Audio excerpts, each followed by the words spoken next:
Alright, so we're going to be tackling the best team for the 3rd generation today, following our most recent look at the best team for Gen 2. I took a lot of your feedback seriously, and I feel like the team I've made for this generation is not just good, but varied and interesting. Also, don't worry, the King's Rock is on a much speedier Pokemon this time, I promise. The 3rd generation is interesting in that it brought a lot of new items and added some new Pokemon to typings that were pretty barren beforehand. I feel like with the few new items introduced as well, and there being no split, that I managed to put together a fairly balanced and good team that should serve most players well. All I can say is, I'm glad we're at this point finally, because this is the last time we really focus on these dumb mechanics.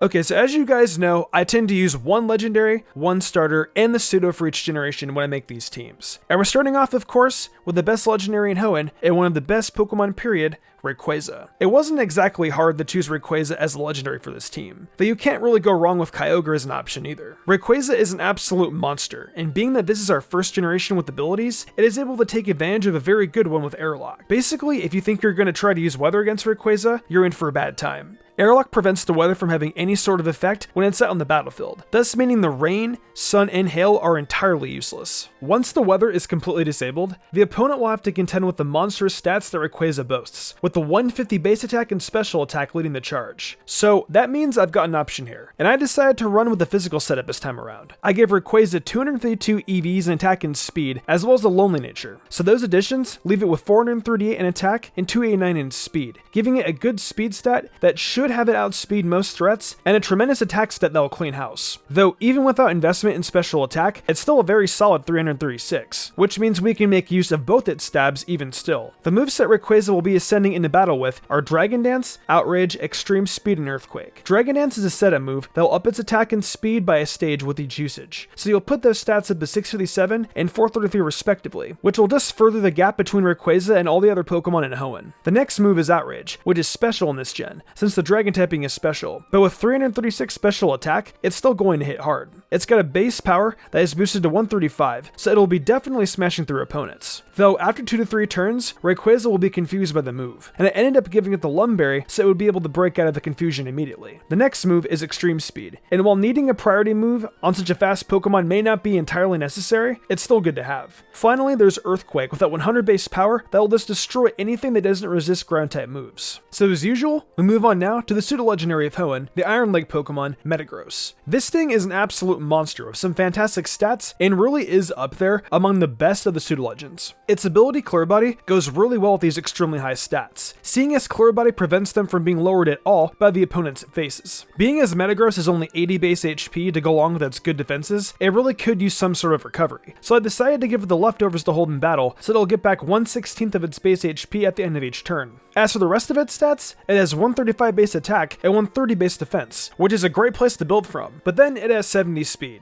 being not that great. However, I of course have plans to mitigate that by giving Metagross 252 EVs in attack and speed, while including the Lonely Nature. That leaves Metagross at 405 in attack and 239 speed, both of which will come together to enable Metagross to excel as a speedy physical attacker. Okay, maybe not speedy yet, but check out this moveset and you'll see what I mean. We've got Agility, Meteor Mash, Brick Break, and Earthquake for moves on this Metagross, and as you can see, Agility is going to help us achieve the goal of making Metagross fast. Agility is a move that doubles a Pokemon's speed, which means that using it once will make Metagross' speed stat shoot up to 478, and that'll even allow it to outspeed a Rayquaza that has used Dragon Dance. The next move is Meteor Mash, a stat boosted 150 base power move that Metagross can get a major boost from hitting successfully, as it has a 20% chance to raise its attack stat by a stage. That means its attack can go up to 607 if it gets the boost, and a strong stab move being able to do something like that really sets Metagross aside from a lot of Pokemon at the time. The next move is Brick Break, and offers some good coverage for a few Pokemon, as well as a way to destroy screens, which are definitely prevalent in the 3rd generation's competitive scene. Finally, there's Earthquake, coverage for those fire types, and this is a great 100 base power move that'll just,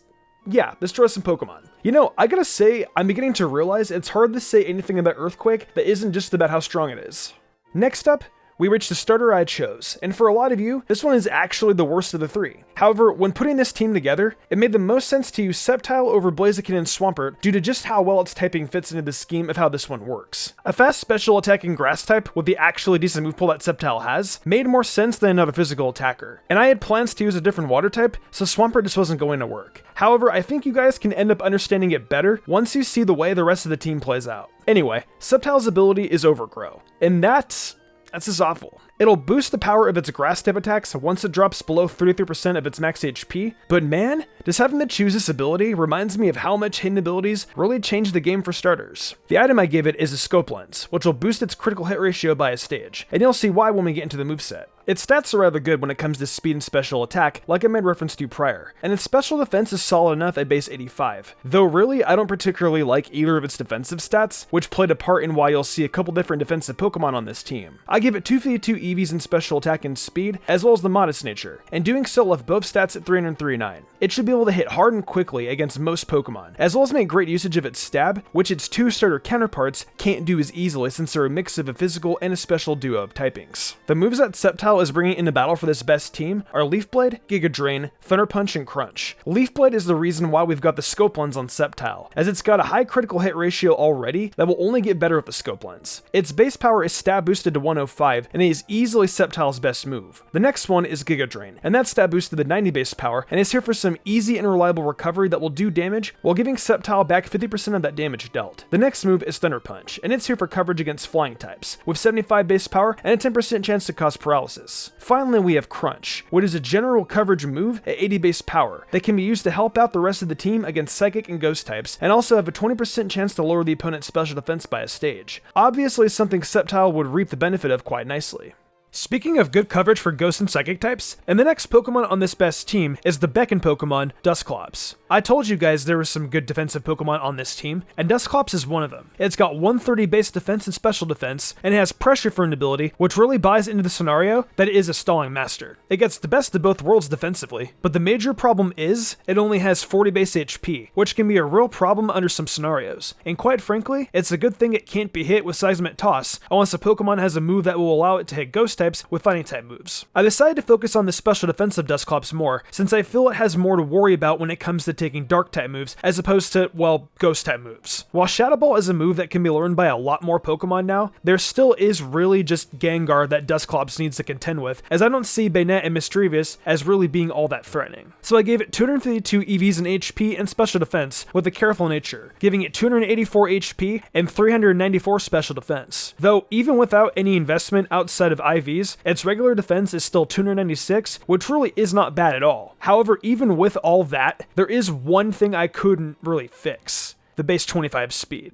So since I would normally give something like this leftovers, but have already given them to Metagross, I decided the Quick Claw is a good alternative for Dustclops, meaning that there is a 20% chance it'll move first each turn. The moveset we've got here is Shadow Ball, Substitute, Toxic, and Pain Split, and this is what I figure made the best usage of the stall tactics Dustclops has. Shadow Ball is its only attacking move, and at 120 base power, thanks to Stab, it's a pretty great option, even with the relatively useless 20% chance to lower the opponent's special defense. The next move starts the stalling of Substitute, which cuts a quarter of Dustclops' HP, but allows it to hide behind a sub that it should be able to use to its advantage thanks to that great defense. It will then be able to use Toxic and begin to chip the damage away from its opponent through that, and of course Shadow Ball. Finally, there is Pain Split, which it can pull out once its HP is a bit low if the opponent sends out a new Pokemon. Pain Split will even out both Pokemon's HP and can thus be used as a means of recovery for Dustclops. As you can see, this set is incredibly self-explanatory, and if used right, it can really help you tear through an opposing team. Next up, we've got yet another defensive Pokemon, but one that excels more of the special defensive side only, Milotic. Basically, Dustclops can go either way. Metagross most certainly focus on things physically, and now the special option comes into play. Milotic is very good, and in Gen 3 was a difficult Pokemon to deal with thanks to its base 125 special defense stat and good typing for combating special weaknesses. When you're a water type and your only weaknesses are grass and electric, which are exclusively special typings, you're going to be able to tank an awful lot of hits. Plus you get access to the ability Marvel Skill, and basically it activates if Milotic is given a status condition and it bumps the defense stat up a stage, which really just solidifies the sort of wall it is.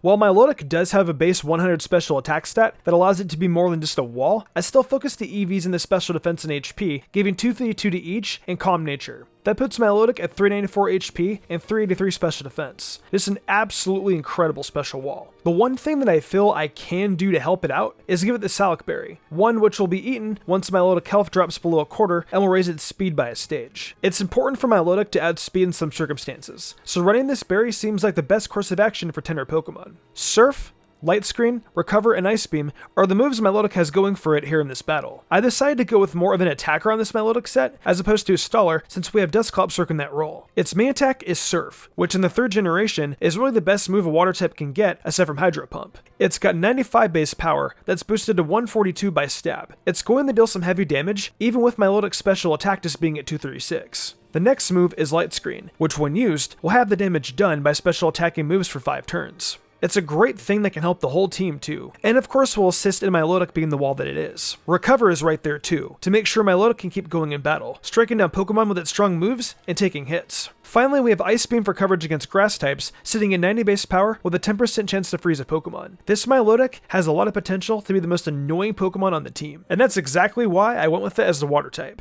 Now we reached the final Pokemon on the team, and without a doubt, I know I couldn't get away with leaving this one off. I had originally thought about putting Camerupt on the team as a way to have more diversity in typings, but at the end of the day, I just can't deny you guys possibly the most beloved Hoenn Pokemon, Gardevoir. I know we have a Psychic type already with Metagross, but if you guys noticed, I did nothing with its Psychic typing, especially considering it's more of a physical attacker. Well, don't you worry, because I've got all the Psychic you need right here, right now. Gardevoir has the ability Trace on this set instead of Synchronize, though both are good abilities in their own right. Trace will allow Gardevoir to take the opponent's ability upon switch-in, meaning it could get something real good like Levitate. Also, the item I have given it is the King's Rock, since it has pretty solid speed, and will definitely make better usage of it than T-Tar. Sorry about that one, by the way. So in order to get the most out of Gardevoir's speed and special attack, I get both of those 252 EVs and the Timid Nature, leaving us with 284 in speed and 349 in special attack. Gardevoir will of course need to outspeed opponents as much as it can to get the most of the King's Rock ability to increase the flinch chance by 10%. Gardevoir also has solid special defense, with 266 after just IV investment, so it has potential to take hits and also greatly benefit from that light screen created by Milotic. Boy, oh boy, this thing is the picture of coverage, with Calm Mind, Psychic, Thunderbolt, and Fire Punch on its moveset. Gardevoir is a Pokemon that actually benefits from there being no physical special split, because it can use Fire Punch, and have it actually be a very good move and awesome for coverage. Though to start off, we have Calm Mind, and just one usage of it will up Gardevoir's special attack to 523 and special defense to 399. Those are some absolutely great stats that will make it so hard to take Guardy on the special side. Psychic is next, and it's stat boosted to 135 base power, with that 10% chance to lower the opposing Pokemon's special defense by a stage. Then there's Thunderbolt, which is nice coverage for the team that has 95 base power and a 10% chance to paralyze the opponent. And finally, we have Fire Punch at 75 base power and a 10% chance to cause a burn. Gardevoir has great sweep potential and is definitely the best special attacking Pokemon on this team, and it isn't even really all that close thanks to the depth of its move pool. Alright, that's going to do it for the best team for the 3rd generation. I really do feel like this is the best of the 3 so far, and that it came out super well despite a lot of flaws of the 3rd generation when it comes to battling. I'm really looking forward to tackling Gen 4 and its physical special split, especially considering it's got a ton of new items as well, so things get more varied. As usual though, let me know what you guys think about this team in the comments below, and I'll be sure to check out your thoughts. If you enjoyed the video, why not leave a like and subscribe to my channel with notifications on, that way you never miss an upload. If you guys enjoyed this content, maybe you'll enjoy my anime content and gaming content as well. I do a lot of anime top 10s and discussions, and with the gaming channel I play Pokemon and everything Nintendo. Also follow me on social media so you get updates about when I go live on Twitch or when I upload in general. Links for all that will be in the description below. If you want to support me even further and gain cool perks, check out my Patreon. These lovely people have all given me their support over there, and I couldn't be more grateful to them. I think I'm gonna wrap this up though. I'm MysticUmbreon, and I will see you in the future for more awesome Pokemon content.